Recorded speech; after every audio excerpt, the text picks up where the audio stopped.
Del Cerrejón, doctor Galán, la gente no tiene claridad suficiente porque desgraciadamente en Colombia los temas económicos se tratan con demasiado tecnicismo y a nosotros nos gusta que nos hablen en español. ¿Qué es lo que pasa en el Cerrejón?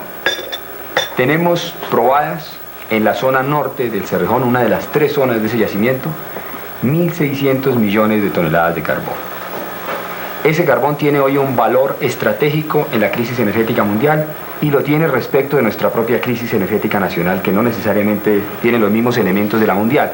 Cada país tiene su propia versión de la crisis energética según las fuentes de energía que tenga y según el consumo del mismo. Se trata de saber cuánto le van a pagar a Colombia por ese carbón, puesto que se trata de un recurso no renovable. Y una vez vendido se pierde, como ocurrió con el petróleo. Si se vendió bien, magnífico, porque eso se integra a los procesos de desarrollo de la economía colombiana, genera transformaciones en el país. Si se vende mal, se pierde una oportunidad de fondo. Yo tengo la convicción de que en los términos del contrato se va a vender mal. En el año 82, lo que yo hice fue evitar que la derrota del Partido Liberal fuera más apabullante, porque ya se ha podido establecer por los resultados de varias regiones del país, que el gran desplazamiento que se produjo entre las parlamentarias de marzo y las presidenciales de mayo fue de sectores oficialistas hacia Belisario Betancur o de sectores independientes hacia Belisario Betancur. Si no hubiese estado en la escena, la votación nuestra se habría repartido probablemente en una proporción de este estilo. Una zona del nuevo liberalismo no habría votado por nadie, otra zona habría votado por el doctor Gerardo Molina, y el resto se habría repartido en una proporción mayoritaria para Betancur que sobre López. Por otra parte, la caída del Partido Liberal fue el fruto de la incapacidad del liberalismo para aceptar la crisis que quedó en evidencia desde el 78, cuando escasamente ganó el liberalismo por 120.000 votos, después de haber tenido una mayoría de 1,5 millones en el 74. El liberalismo se resistió a interpretar esa crisis.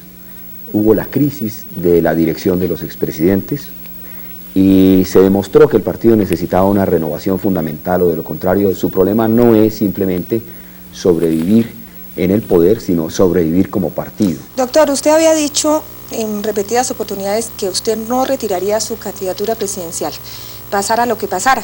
Yo quiero preguntarle por qué decidió retirarla y si no cree que eso le va a suscitar a usted un problema de credibilidad entre esos 500.000 galanistas puros que votaron por usted, que creen en usted y que de pronto se van a sentir como que los dejó colgados de la brocha. No, yo no he abandonado las banderas del nuevo liberalismo, ni los compromisos asumidos desde que se creó el movimiento, pero comprendo objetivamente que un resultado como el del 9 de marzo crea hechos políticos que debo admitir en el sentido de que en este momento la estrategia debe cambiar, lo que no quiere decir que van a cambiar los objetivos. Sí. Permanezco en los mismos objetivos, pero cambio de estrategia. Es evidente que entre las elecciones parlamentarias y las elecciones presidenciales hay siempre una gran diferencia de votación, el volumen de votación. Se comporta muy distinto el electorado en una y otra elección. Siempre hay mucha más votación, pero sensible para la elección de presidente de la República. De hecho, por ejemplo, en las elecciones del 82, el doctor Belisario Betancur ganó por una abrumadora mayoría de votos después de que en el 80 había perdido las elecciones en Bogotá. Entonces, era de esperarse de que si a usted, que no las perdió, sino que bajó en votación, le iba a ir mejor en presidenciales. ¿Es más inexplicable todavía el retiro? Yo creo que sí habría mejorado la votación en las presidenciales, pero de todos modos, un gobierno que se basara en 14 parlamentarios que fueron los finalmente elegidos, pues era un gobierno que partiría en condiciones muy difíciles para afrontar los problemas del país y para crear riesgos y conflictos mayores. Yo pienso que esta es una experiencia muy positiva para el nuevo liberalismo. Llamémoslo así, es un remesón saludable, sí, que ha dado lugar a reflexiones, a evaluar procedimientos, criterios y a hacernos un examen objetivo de nuestras características y nuestras posibilidades políticas. Lo veo como un paso útil en el proceso. Pienso que de lo que tenemos que responder nosotros finalmente será de todo el papel del nuevo liberalismo a lo largo de varios años de la historia nacional. No únicamente de un episodio electoral o de dos, sino de lo que ocurra en toda una época de la vida colombiana. Y en esa época habrá nuevas circunstancias en las cuales probablemente el pueblo colombiano comprenderá más la validez del mensaje político del nuevo liberalismo, para entenderlo no únicamente con relación a una candidatura presidencial, sino además a una transformación del Congreso, a una transformación general del Estado. Los varones electorales, los llamados varones electorales, y esto no es un secreto, no lo apoyan a usted. ¿Usted cree que ellos realmente podrían respaldar una eventual candidatura suya si sienten que usted llegaría a la presidencia para restarles su poder electoral? Pues yo no podría responder esa pregunta, sino que en realidad son ellos quienes pueden contestarla. Yo no estoy en el plan de hacer una acción política contra determinadas personas porque sean determinadas personas. Yo lucho por determinados conceptos para el país, por determinados elementos de modernización democrática y política para Colombia. Si están en contradicción con los intereses de determinadas personas, eso ya es otro problema, que se verá a lo largo del proceso. Pero, Luis Carlos, ¿usted quiere ser presidente? ¿Usted aspira a llegar a la presidencia? Una pregunta bien difícil. Yo diría que estoy dispuesto a asumir la inmensa responsabilidad que significa dirigir el Estado colombiano en el contexto histórico y político que vive Colombia. Pero no lo considero ni mucho menos un placer, ni la satisfacción de una ambición personal, porque me parece todo eso muy relativo. Lo entiendo más como una responsabilidad frente a lo que vive el país, y en la medida en que yo pueda cumplirla, en que pueda corresponder a lo que esperan de mí muchos colombianos, que generosamente me han apoyado a lo largo de estos años, pues yo estaré listo a entregar todas mis energías físicas e intelectuales para ello. Bueno, y para terminar, ¿usted considera que para lograr esta meta de la presidencia es obligatorio un acuerdo con el oficialismo liberal? Yo creo que lo obligatorio es encontrar el camino para que la inmensa mayoría del Partido Liberal, de los sectores liberales, buena parte de conservadores y de sectores independientes me den el respaldo en el momento en que eso tenga sentido en 1990, si es que se plantea para ese año. Pero yo creo que primero tenemos que hablar del 88 porque ya es suficiente problema afrontar el 88. Yo creo que es completamente imposible elegir alcalde, no solo en las grandes ciudades, sino diría que en todos los municipios, si no se cuenta con la opinión. La elección de alcalde sí que va a estar vinculada a la opinión. El mismo debate que se está haciendo sobre los nombres es un debate que está haciendo la propia opinión, no las fuerzas políticas. Las fuerzas políticas son apenas una parte de ese proceso, pero ha sido la opinión misma la que ha mencionado nombres por una u otra razón en la búsqueda de la persona que reúne las mejores condiciones para esa responsabilidad. Ese es por lo menos el espíritu del nuevo liberalismo, anunciado además desde abril de este año en un mensaje que yo dirigí al señor presidente en el que aludía al tema. Nuestro criterio es que lo que hay que buscar es los mejores alcaldes. Si los tiene el nuevo liberalismo, los propone y los defiende como tales para ver si merecen el consenso y el apoyo de otras fuerzas. Si están en otras vertientes o en sectores independientes o en núcleos no vinculados directamente a la vida política cotidiana, de todos modos serán considerados y ya se verá el proceso, porque esto va a llevar tiempo, esto no va a ser tan fácil. Usted habla de movilizar la opinión y que son candidatos que tienen que movilizar la opinión, pero usted sabe muy bien que esa opinión se mueve en círculos muy cerrados, los editoriales de los periódicos, los columnistas políticos, pero el electorado, el voto popular, pues es muy difícil conquistarlo a través de gente que probablemente no lee periódicos, que es donde se califica un poco más la opinión. Bueno, yo creo que la experiencia va a ser completamente nueva y apenas comienza.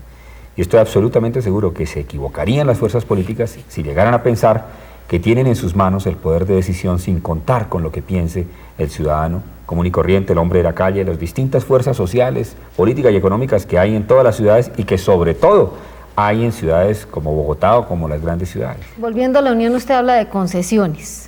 Usted quiere ser presidente, no nos digamos mentiras. Y de pronto haciendo concesiones... Pues no es que nos digamos mentiras, es que la verdad no es que uno quiera ser o no ser presidente. Son responsabilidades. Yo no sé cómo evolucionen esas responsabilidades. Pero en lo que incumba a las tesis que yo he defendido, a lo que le conviene al país, pues estaré actuando en todos los escenarios y en todas las circunstancias.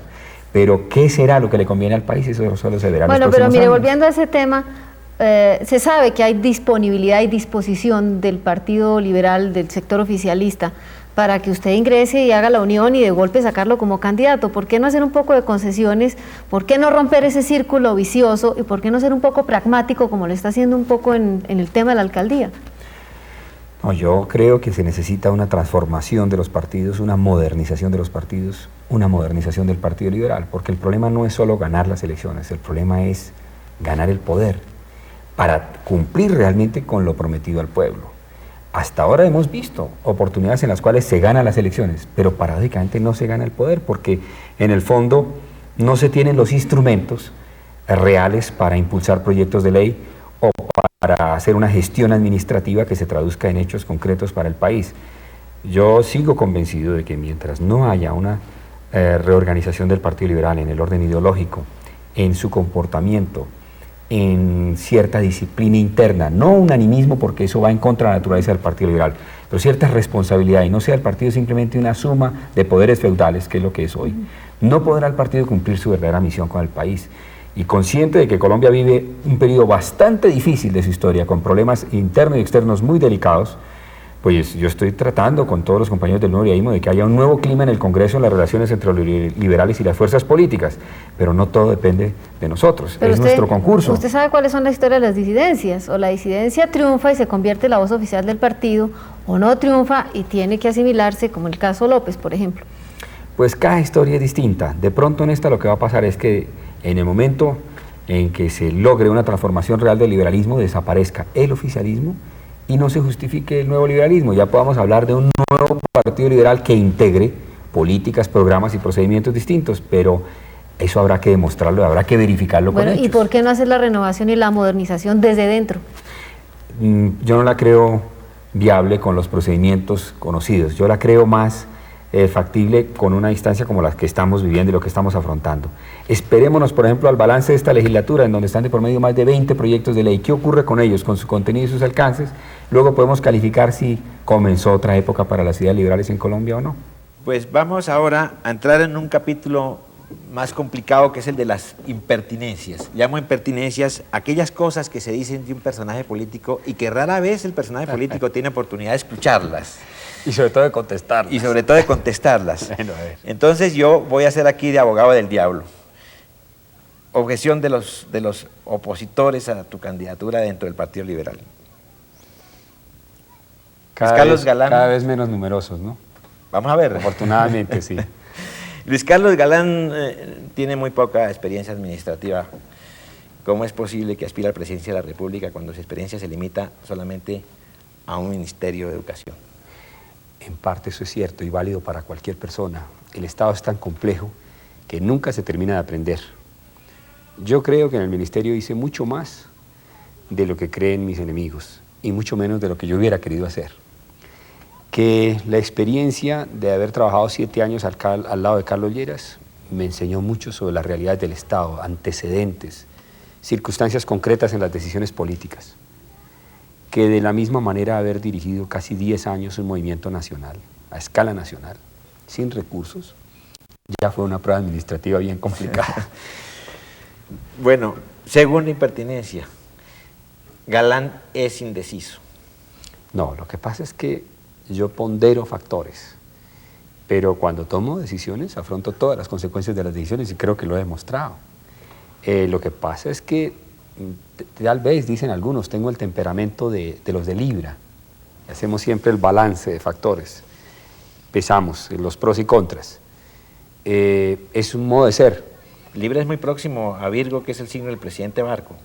Sí, pero distinto signo, ¿no? Es el que le sigue, de todos modos. Parece que reflexionan mucho los de Libra y los de Virgo antes de tomar una decisión. Pues sí, pero creo que los de Libra, pues cuando nos jugamos por las decisiones, bueno, Margaret Thatcher es de Libra. Bueno, la dama de hierro, nada menos. Nada menos. Bueno, tercera impertinencia, Galán es aéreo en sus diagnósticos. No, lo que pasa es que yo acostumbro a analizar muchas cosas. Me encanta un sentido pedagógico de la política. En las plazas públicas busco más persuadir que emocionar. Y entonces hago análisis reflexivos, doy detalles, a veces me salen un poco largos los discursos, le pido excusas siempre a mi auditorio por eso, pero lo hago buscando dar información, buscando entender la política como una oportunidad de enriquecer culturalmente al país. Hay gente que preferiría cosas más contundentes.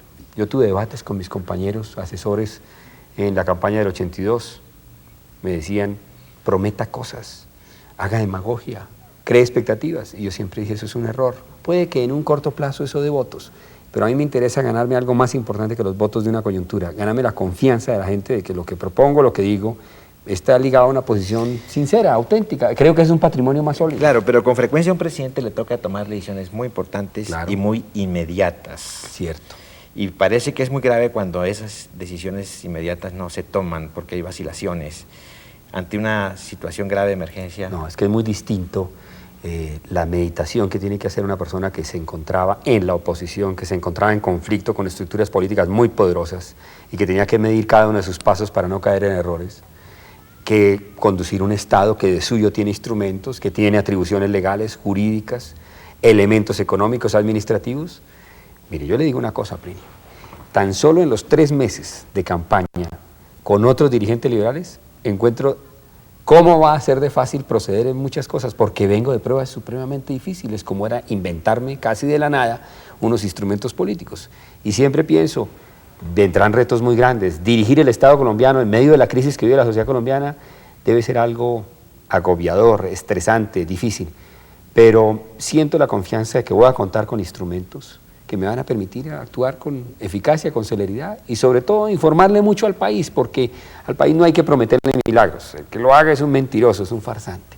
Pero al país sí que hay que informarlo para que entienda por qué unos objetivos se pueden lograr, otros no, por qué unos demandan tiempo, cómo se articulan todas las responsabilidades del Estado. Y confío en tener buenos instrumentos para hacer esa labor. Eso que le estoy diciendo yo a Luis Carlos, yo soy muy confianzudo, creo que te habrás dado cuenta, mientras yo le dicen doctor Galán, a Luis Carlos, es verdad, a nosotros si nos dejan, nos vamos a querer toda la vida. ¿Estás listo, Alonso?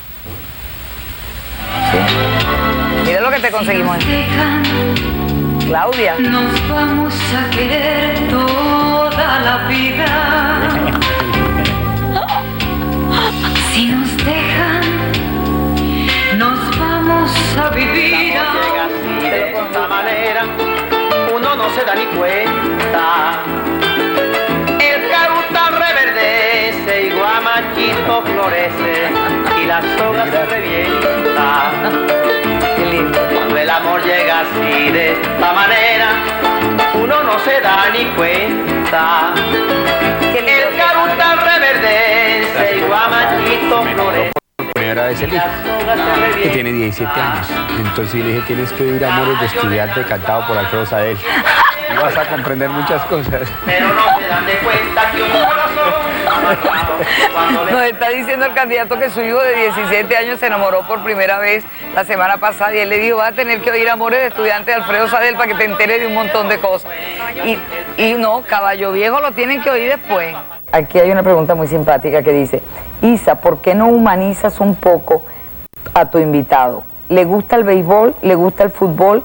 ¿Qué hace? ¿Qué deporte hace? ¿Cómo es su vida cotidiana? ¿Es alegre? ¿Es triste? ¿Qué le gusta de la vida? Desde Sarasa.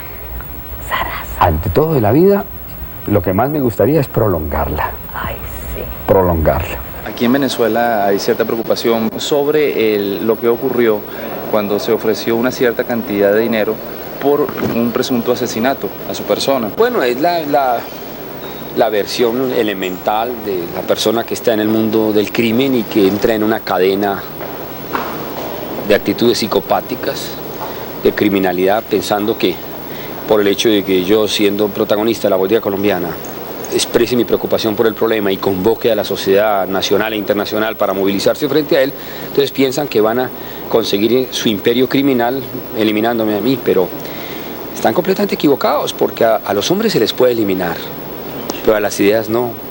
Y al contrario, cuando se elimina a veces a los hombres, se robustecen las ideas. Entonces, inclusive desde el punto de vista estratégico, ese es el método